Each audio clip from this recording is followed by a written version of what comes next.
Hi, this is my version of adult Easter eggs. These are colored deviled eggs. So let me explain a few things. First of all, I only made 3 eggs, which is 6 halves, because I'm the only person in the household and I don't want a bunch of eggs that I'm going to have to try to eat or end up wasting. And then also, I'm in the process of packing up to move, so I'm not going to show you the step-by-step thing. And frankly, I've watched a lot of cooking videos on YouTube, and I don't really, other than take up a lot of time, I don't really think that that's totally necessary, and I don't always enjoy it. So I'm kind of doing it my way. I think I'm going to be able to tell you what you need to know so that you don't have to scramble to,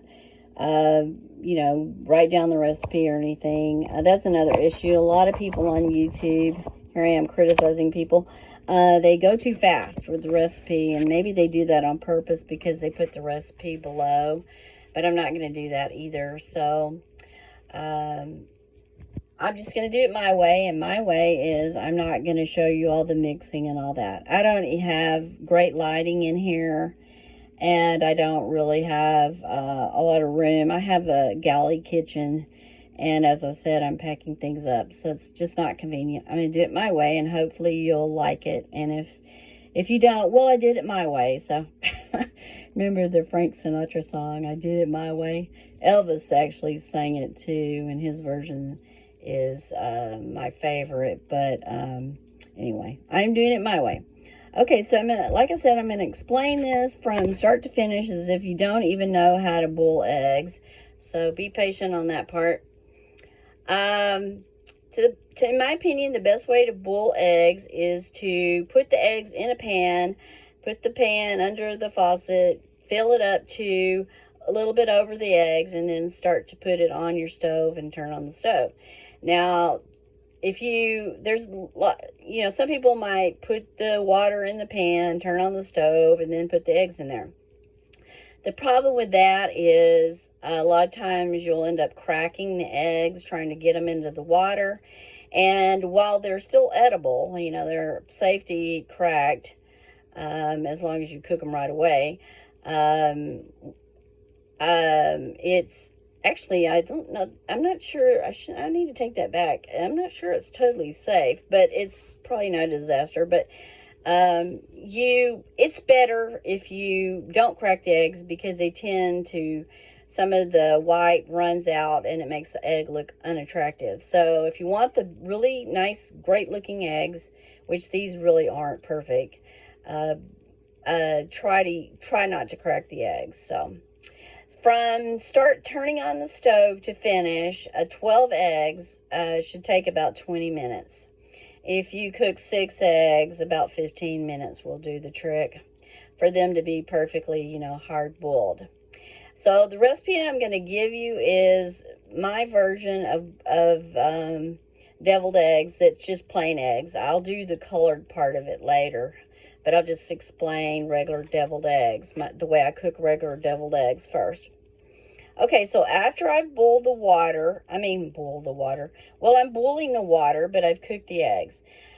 There's lots of ways to crack them. My personal favorite is to leave them in the pan, turn off the heat, leave them in the pan, and one by one, take them over to the sink with tongs or something clean like a pot holder, and then turn on the water, either a kind of a fast drip or put a bowl of cold water into the sink, and then crack it real quick.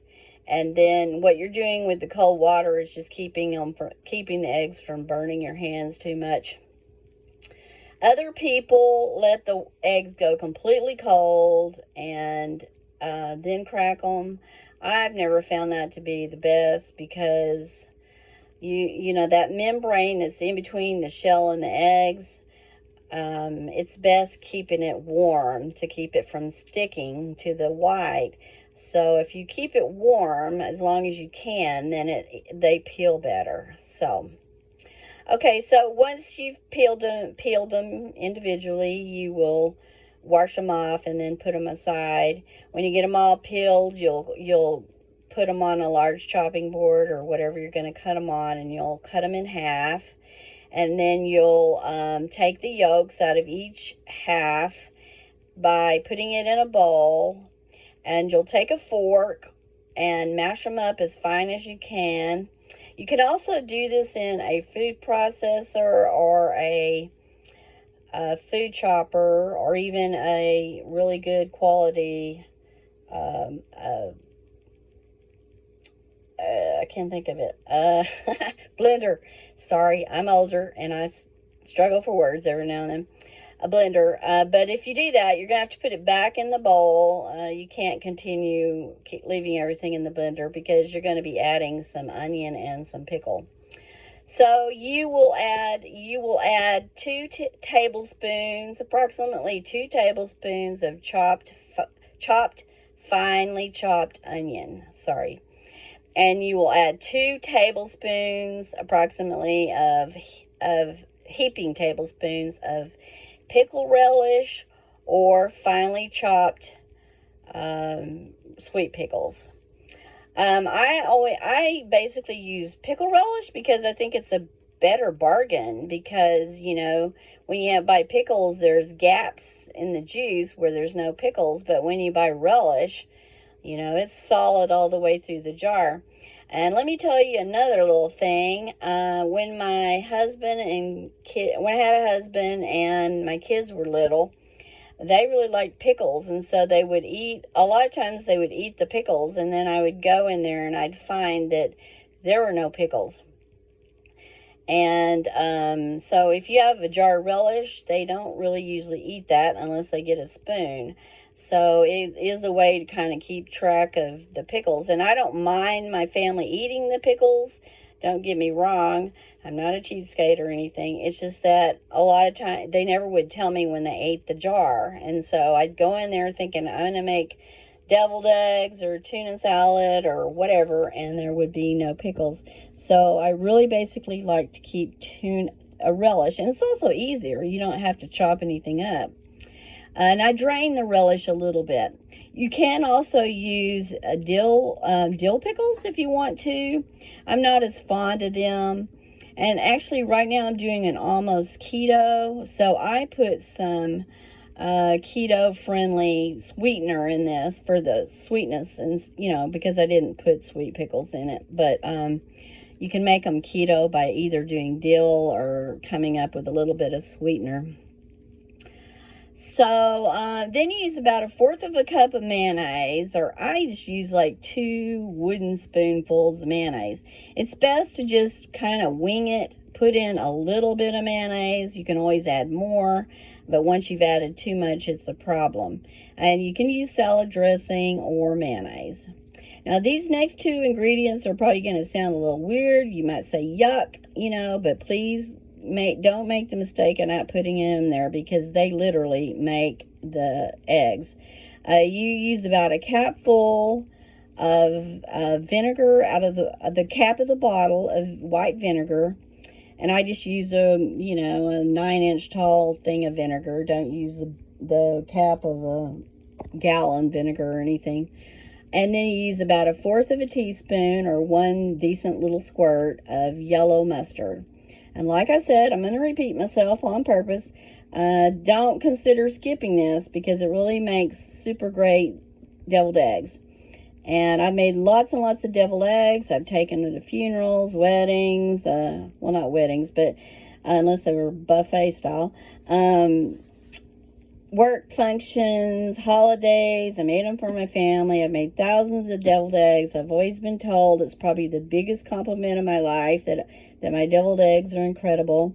They're not my recipe. They're my mother's. Hers are incredible too. So I feel like my deviled eggs and hers have always stood out. So these are really good deviled eggs. So don't skip the mustard or the vinegar. I add ground pepper, peppermill pepper.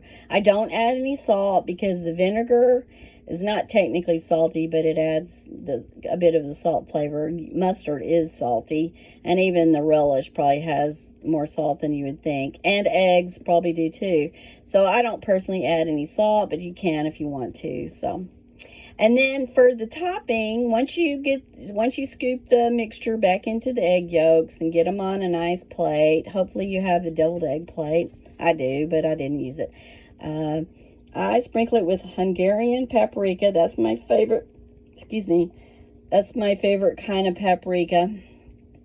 It's also good with dried dill, dried rosemary, cayenne pepper, chili powder. I mean, just about anything you want to put on it. But I would say I almost always use paprika, and my next favorite is dill. I just love dried dill. So, whoops, I was like slapping my counter here.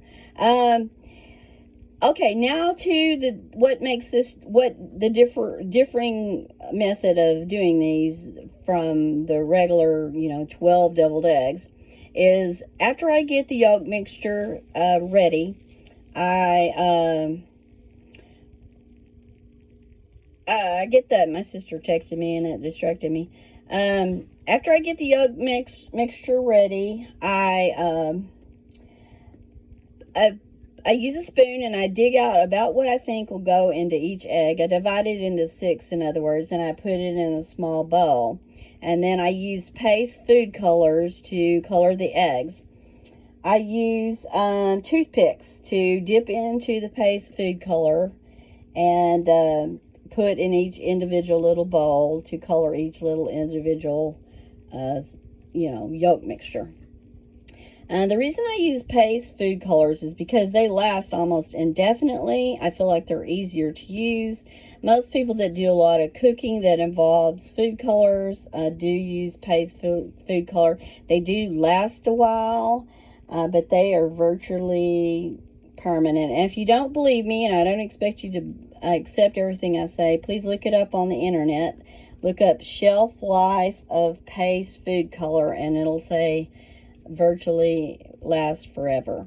Now, once you're coloring these, if you don't like the color, it's not colored enough, please use a clean toothpick to dip back into it. Don't use the one that you used to mix up with. And you may need spoons for these, not just the toothpicks, because you'll be stirring forever if you just use the toothpick. Use clean ones because you don't want to contaminate the paste food colors. So, and then I don't use paprika or any kind of topping on these. You could if you want to, but in the decorative part of these is the food color. So, and I just used what I had here because my kids are grown and my grandkids are almost grown. So I don't really make a lot of cookies anymore. So I just use what I had. That's why there's not a wide variety of colors. This red is kind of a rose red. It's not a red red. I don't obviously have like a dark blue.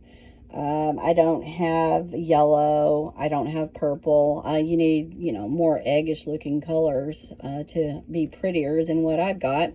It's also good to use some gloves, disposable gloves, to deal with the food color so that you don't cross-contaminate it, so to speak. Get colors on other eggs, that type of thing. I use some food grade disposable gloves that I actually use more for crafts than cooking. But if you craft and cook, then a box of those is really nice. It helps keep the food color off your hands because that's, it's just messy if you don't, it's kind of messy. You could also use baggies, or you could use a little bit of cling wrap or something if you want to go that route. You can also do these for other holidays. You can do them for Halloween. I had a Halloween party once and I did black and orange. And people got a real kick out of it. It's a cheap way, so to speak, to, thrill people.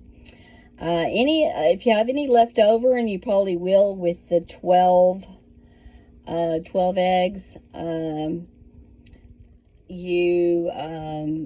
they're really good. It's really good on crackers. And actually, I think it'd make a good dip. I've never tried it as strictly a dip, but I think it would make a good dip. And you will need to refrigerate these because eggs are perishable.